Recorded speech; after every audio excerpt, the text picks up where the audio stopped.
Hello and welcome to the 3D Blu-ray Bunker. This is a place for us die-hard fans of 3D where we look exclusively at 3D Blu-rays, not to review the film but to almost entirely focus on the various aspects of the 3D, with just a very short comment at the end about the film itself. And today we're looking at one of the classics from the golden age of the 1950s, Dial M for Murder, released in 1954, and because that was the tail end of the 3D wave, I believe that most of the screenings of the film back then were flat. And of course, being from the 50s, this was shot with a big old twin 35mm camera rig. When I started reading about 3D films in the 1980s, Dial M for Murder was spoken about in sort of hallowed tones as being something special. This was Hitchcock, and he hadn't shot it in the typical gimmicky 3D style apparently, but it was more about drawing you into the film with a masterful use of depth rather than throwing things out of the screen. Whilst that's partially true, I'm not sure that he was the first person to exploit the benefits of stretching deep into the far side of the screen, and I'm not actually that convinced that he necessarily provides a masterclass in how to do it here. Now, as ever, I have to keep in mind that I'm just some idiot with a tuppenny halfpenny YouTube channel, and Hitchcock was one of the greatest filmmakers there's ever been, and the 3D in this film is mostly perfectly good, and sometimes it's great, and in one moment it's utterly astonishing, but on the whole, it's maybe not quite the revelation that I'd spent about 30 years waiting to get the chance to experience. Anyway, the title screen here lets us know straight away that this is 1950s style 3D, where they won't go easy on your eyes like some of the modern wave of 3D films do. And there's very strong 3D here, with the titles all coming way out of the screen, as well as there being a very noticeable and tangible depth within that phone dial. This is actually a good example of one of those shots where I've heard people complain that if you focus on one element of it, say the credits, then the M in the dial becomes a double image, and the same the other way around. If you focus on the M, then the credits become a double image. I really have heard people making that sort of complaint about 3D. Well, welcome to the real world. This isn't some weird quirk of 3D films, it's how your eyes work and exactly what happens in reality.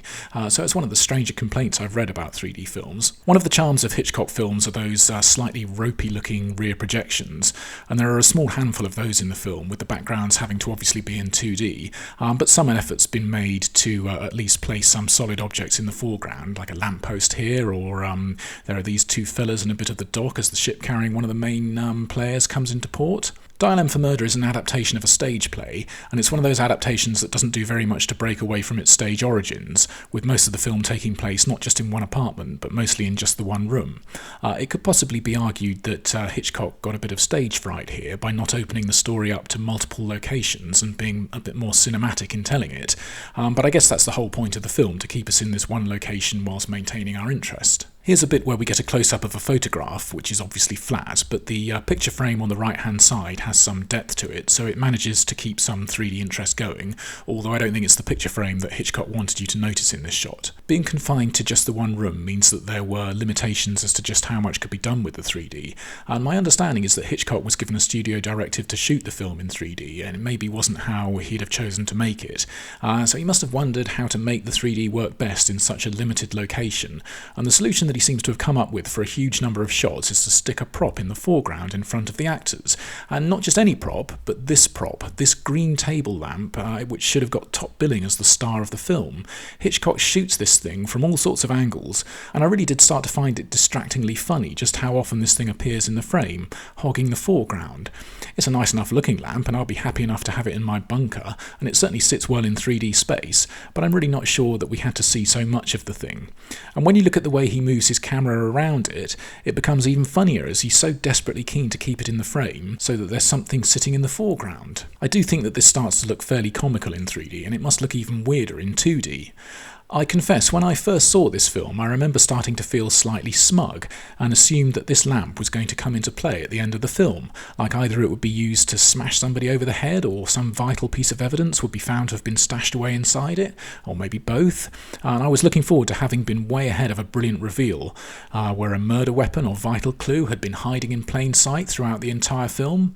But no, it's just a lamp. Hitchcock had played me for a fool. Maybe I've been a bit critical about his placing of that green lamp, and I absolutely recognise that the one-room setting really does limit the number of props that were available to play with.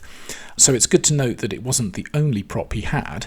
There's this yellow lamp making a few foreground appearances too in a good supporting role, and this is a fairly rare moment where we get a glimpse beyond the solid walls of the apartment and we can see a bit of depth in the view beyond the rear window here. To be fair, it's not just a lamp that sits in the foreground. These flowers are placed in front of Grace Kelly to to occupy 3D space in a very nice way, or he even mixes things up a bit and goes lamp and flowers in this scene. Perhaps most extravagantly, there's a chandelier to occupy foreground space at one point in this shot. I actually think this view might be more powerful in 3D without its addition here, as it just acts as a rather obvious attempt to lump in an object in the foreground. In one of the few scenes not set in the living room, we get this beautifully composed shot at the club, and back in the 50s everyone was smoking, of course, which is excellent in a 3D film because the smoke hangs in the room in a very pleasing 3D effect. I think that some Hitchcock fans were annoyed that this was made in 3D, as they thought that it perhaps stifled his shooting style a bit, and as much as I love 3D films, there are times when I can't help feeling a bit of sympathy for that belief. As well as that notorious lamp, some of the other staging can look a bit clunky and obvious too, like this row of bottles lined up in the foreground in front of the actors. The 3D effect here is nice enough, but it somehow just looks like a slightly odd shot, or this view through the bed headboard really screams 3D framing at you. It all looks to me like it's just a bit too overdone. I don't know, it all works, I'm just not convinced that it's exactly what you'd describe as masterful use of 3D. Like I said, Hitchcock was a towering giant amongst filmmakers, and I'm just an idiot, but I hope that even I'm not so stupid as to fail to appreciate some of the great things that the 3D does in this film. Firstly, here's a shot of Grace Kelly, and this is something that I find mesmerising about 3D films. Here we are looking at a lovely, high-quality, colourful image of this beautiful woman in a scene from almost 70 years ago, and the 3D makes it feel like you've reached across time to be in the same space as her. It's incredible, and for me at least, 2D doesn't come anywhere close to inspiring this sort of emotional connection. There are a few shots where we're looking across the room through an open doorway to the bedroom, or the other way around, and these all help to convey a sense of space. Some of the moments where the 3D is less stagey and genuinely effective include this sequence. We're looking at Ray Milland from a couple of slightly unusual angles, and in this scene he's exerting his power and influence over somebody else, and the 3D space we see him in works to emphasise something disturbing and ominous about his character, and it's an extremely effective shot. During the same scene, there's another great moment where we cut to a close-up of the person he's talking to, and it's his moment of dread realisation, beautifully played with a fantastic expression on Anthony Dawson's face, and the realism of the 3D, I think, makes this shot much more powerful. Also, it's good to see that lamp taking a background role for a change. There's another strong 3D moment where the process emphasises the power of the shot. This is a key moment, and the strength in the 3D depth in the stare really does heighten the drama and significance of this shot. Hitchcock famously had an oversized telephone prop made so that he could get a good close-up in strong 3D, and by my extremely amateur calculations, you'd need an interaxial of something like just a couple of millimetres or so for this shot to work with a regular-sized phone, and that's something that wasn't possible with the cameras used here, so a giant phone meant that he could get loads of depth within the dial here. He does slightly give the game away when we see a finger moving into dial M for murder, and you might have a suspicion that it's a giant prop finger. There are a few other close-up shots in the film, not quite as extreme as the phone, so I don't think they required giant props to be built, like this teacup and whatever else may be visible on the screen as a part of the plot, or this door lock, both of which look extremely solid and three-dimensional. And another fun one is this old telephone exchange. It's a real joy to see this ancient piece of machinery clacking and moving away in good three-dimensional close-up. It makes this shot a useful piece of history, really. There are a couple of scenes where we get a top-down view of the proceedings, and obviously being set in a drawing room, these aren't the sort of top-down views that are going to give you vertigo, but the 3D here does have the effect of strengthening the feeling that a God view like this automatically gives you in 2D. I did notice one or two little problems with the 3D, the most obvious being this shot, which unfortunately is in 2D. I think it was the only flat shot in the film. I'm not sure what went wrong, maybe a camera fault back in 1954, and unfortunately it's another one of the film's long takes, being about a minute and a half long, and weirdly something strange happens during the shot when there's a brief moment where the left and right eye views get torn apart slightly vertically, and you can feel your eyes momentarily being twisted. Seeing as the whole shot here is flat, I'm not sure how they managed to put that little 3D glitch in.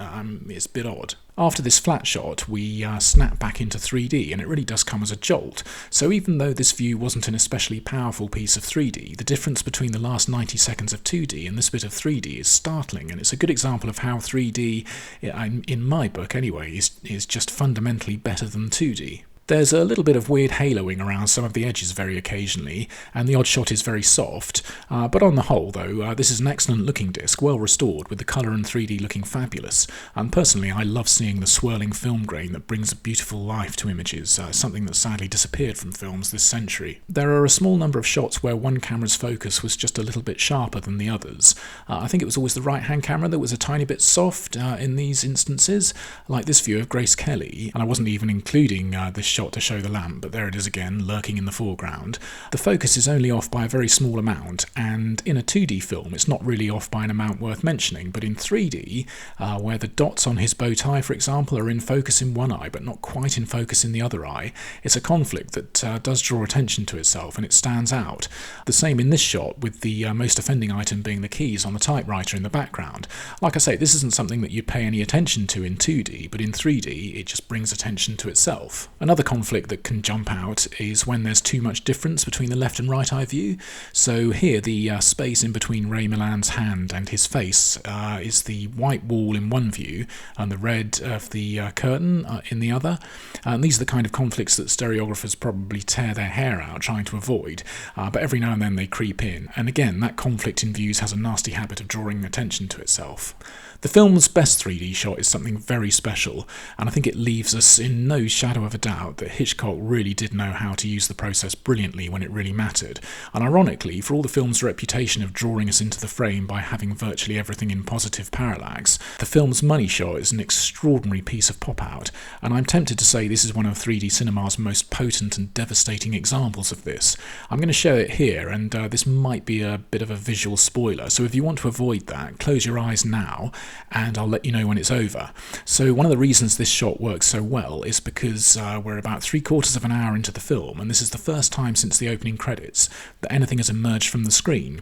And as well as that, this is a shocking moment of frenzy and violence, where one character's desperation reaches out to the audience, and it gives us a genuinely unsettling feeling of being unable to help.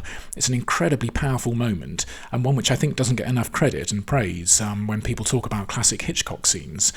For example, for me, this moment in 3D is as powerful a piece of cinema as the shower scene in Psycho, and it's one that has me absolutely spellbound. So that's over. If you shut your eyes there, feel free to open them and have a look at the film's only other piece of pop-out. This isn't a spoiler, although the prop here is significant to the plot. And whilst this time the pop-out isn't as emotional as the previous one, it's still a significant story moment, and it does a good job of selling it. On the whole then, I'd say that whilst this maybe isn't quite the legendary piece of 3D filmmaking that I've been led to believe for decades, it's certainly very clearly three-dimensional throughout, and it contains that stunning scene, which for that alone it makes this a must-buy. But even without that shot, I'd definitely recommend this as a great-looking piece of Golden Age 3D. So a very quick word about the film itself. It's not really considered to be one of Hitchcock's top-tier classics, but then again, those are some of the best films ever made, so second-tier Hitchcock is still better than most films. There are basically just 5 main characters in the film, played by Ray Milland, Grace Kelly, Anthony Dawson, Robert Cummings and John Williams, all of whom play it very well, especially though I think Ray Milland, who conveys all sorts of things in the way he plots, manipulates, conspires and improvises his way through the film. Being presumably very faithfully based on the stage play, it's a very talky film with a story of infidelity, blackmail and murder, and it's one that builds suspense and maintains interest and involvement all the way to its satisfying climax. I'm pretty sure that the plot all worked and made sense too. It's exciting and fun, and even if it is also very briefly shocking and violent, it's an absolutely essential purchase. So I hope you found this in some way useful, and if so, I hope you'll join me again soon for another 3D Blu-ray review. Until then, thanks for looking in on this one, cheers for now, bye bye.